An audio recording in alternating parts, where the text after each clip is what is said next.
ehlezi ngaphakathi kwelifu. Yini ke ngokuPasika? Sizama ukuhlula namhlanje abantu ba-understand uba iPasika ukubethelela kweNkosi yethu Jesu Kristu. iPasika ingegazi, but ngokali kaJesu, but ingegazi le-sacrifice elikhutshela uxolelo. Abantu kuba befuna i-protection kaThixo, they sacrificed. Ithole leduna, iqhwane leduna eligqibeleleyo. Umzilami njengoba indoda engaboni nomntwana, uma bengaboni abantwana bakhe, xa kuhamba phambili akho ngubona nto, akubona nekhabhathi apha ezindlini, kodwa kumnyama ngaphakathi endlini, kumnyama ngaphandle. UThixo athembisile uzawuthula izithunywa zakhe esezentshona. Imamele ibhayibhile, uThixo uthi nguye lo otshabalalisayo. Uthi yenza imakha, yenzani imakha mina, so that ndinazi mina bami ngesacrifice yegazi. Nithabathe niqale emqadini ukuze xa nifika endlini ndizotshabalalisa. Ngelixesha uThixo wayetshabalalisa kwanto, edistroya kwanto, ayiqalanga kulogumbe into yokutshabalalisa kaThixo. Qala eJibhithe, tshabalalisa kwanto existayo eJibhithe. Ayifika endlini, imakha yokuqala, ujonga umqadi womgubazi, imakha yegazi. Xa ibona imakha yegazi, kuyagqithwa kulonga. Leyo yiPasika. Ezi zinto zimbini, njengesacrifice yegazi, inelokwenza imakha elitsazisiweyo kwimvu, elokwenza imakha inyama yento elisiko lobuKristu ebelisenzela abantu bakaNkulunkulu. Kuthiwa ithabathele inyama, igqithe emlilweni, nojiwe emlilweni, kungatyiwa nto kuyafukuthwa, kungatyiwa nehlaza thuntu thina sibona fukuthwa.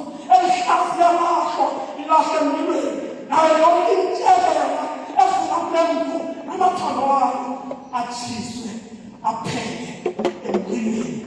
Leyo sacrifice ibivele ebantwini.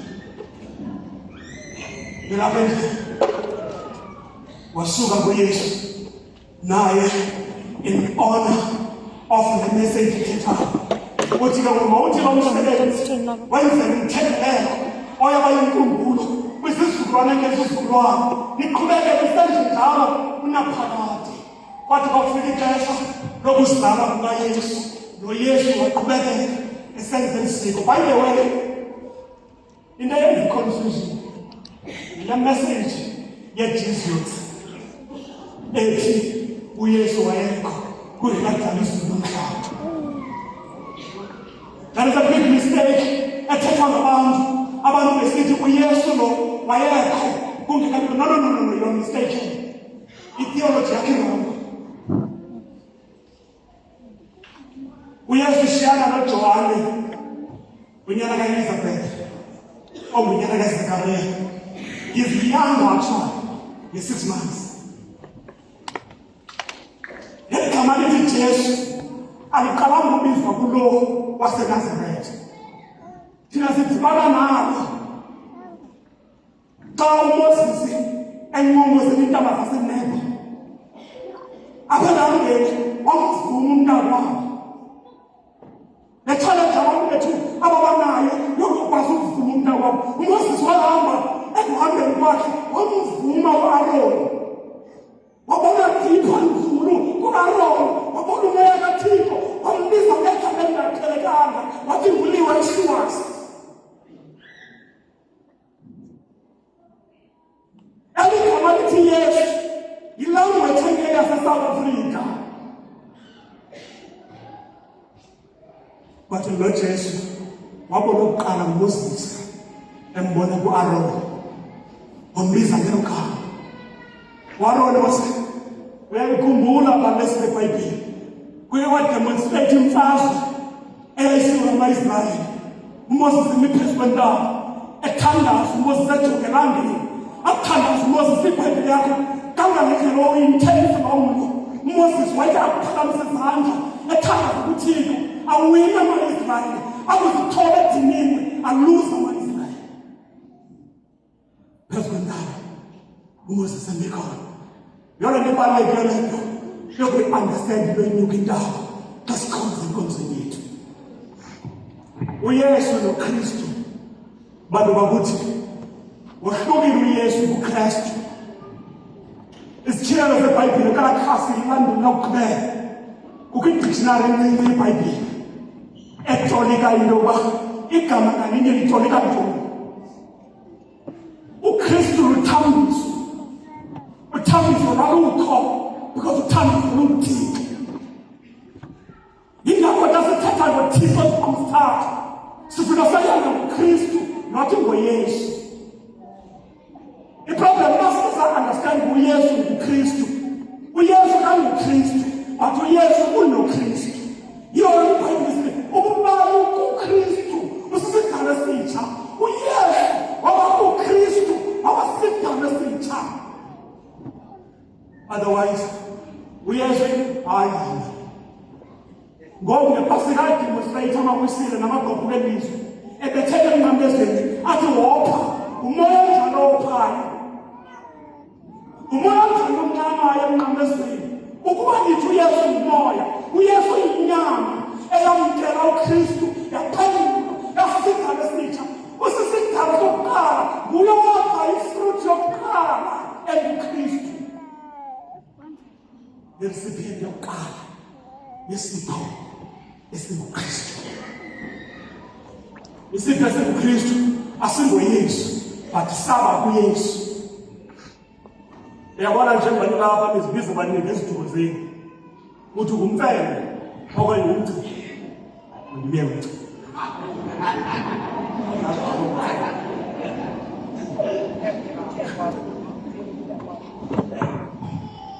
uthi umgageni manje umgageni ufikelele kagageni khona akabize nawe yazi date of birth yakho ayishana ngagageni. Maxa ufika lapha ezithuthi lethi waqonda nawe ngwalapha emvelo you qualified yourself kule nto ubugageni ude nawe nje khulekela ngomqolo noba yonke. And zawabikho ngomso omkana kagageni kasemngcwabo ayivakala le. By the way, le nto ubugageni seyi-spiritual because akho bagageni apha emhlabeni. Ugageni ayindoda ethile ezizithuko zakhe yabhubhana but i-prominent kanje yabo kwenu and ikwela abafileyo ngoku nisubscribe nina kwimikhuba yakhe. Ayivakala le. I-sim card yenu ikonektheni. Nina i-sim card yenu niactivate i-sim card lapha emhlabeni. I-network yenu ilinka kuye akasekho apha nimbambe ku-frequency. Basithatha ngayo uKristu sithatha ngomoya wothambiso. Lo moya wothambiso owehlela kwinkosi yethu uJesu Kristu. Ayebethekela emnqamlezweni ebengekho uKristu emnqamlezweni. That is why umbuzo kakusiza inhlungu uthi Thixo wami undishiya nina. Ayizosijosa esikanziso. English iyayithetha ithi oh Lord, why have you forsaken me?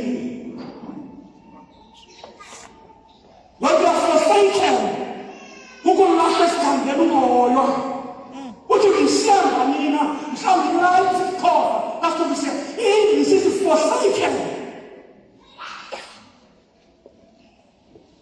Now, washiwa ke emnqamlezweni uYesu washiwa nguThixo. Nalomva lakho umbuzo undishiya ngani? Thixo wami utheni? I-demonstration yayisenziwa so that sohlule phambi koKristu noJesu.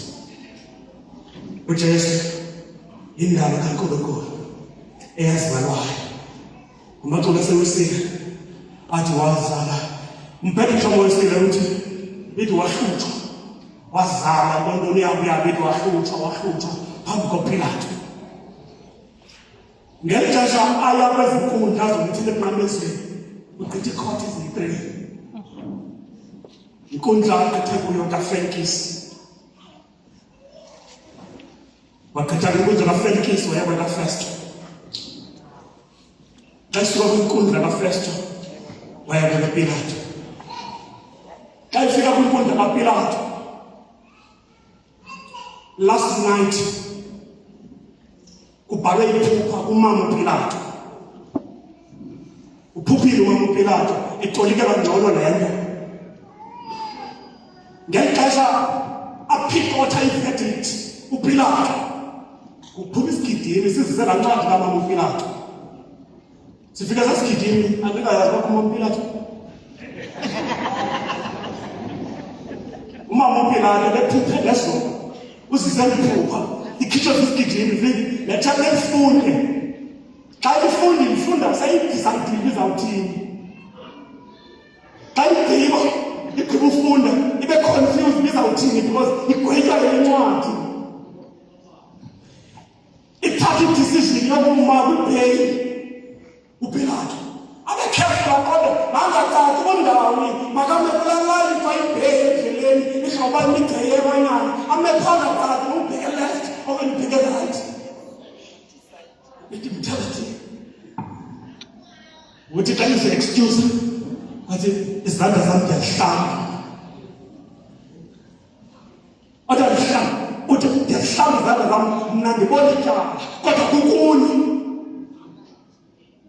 zamthatha zatyuka zamfunqula zibambe abantu bokuqhubeka kuthiwa kukuni zamxwaya ngethini zamxwaya ukumxwaya kwazo ithi iBhayibhile yakho namathunzi endleleni ebheke Golgotha esiva intlungu simxwayisa umnqamlezo kumane kusifakwa isabhokhwe kuthiwa tyambe ngesabhokhwe emqolo angane siwa evuka mane bemncedisa abantu but unemessage anayo atshela abantu ngowami lo mnqamlezo madoda xa efika ekubetheleni kwakhe uJesu emnqamlezweni endleleni esondela kule ndawo yokubethela kwakhe ubethela phansi kwentaba amathambo iGolgotha intaba ekhakhayo intaba amathambo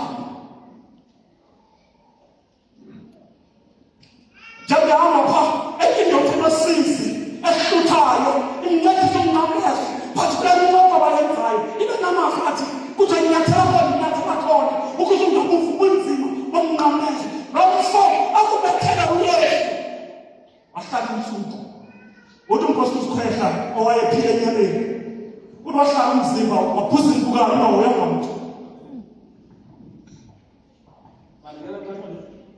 wakushunyelwa le nto ibhaliyayo life cover funeral cover kudala i-funeral cover ukuthenga ingcwaba usaphila i-funeral cover yakho ulazi lapho belijonga nomama wakho mane liqini uzawubalapha imfulelo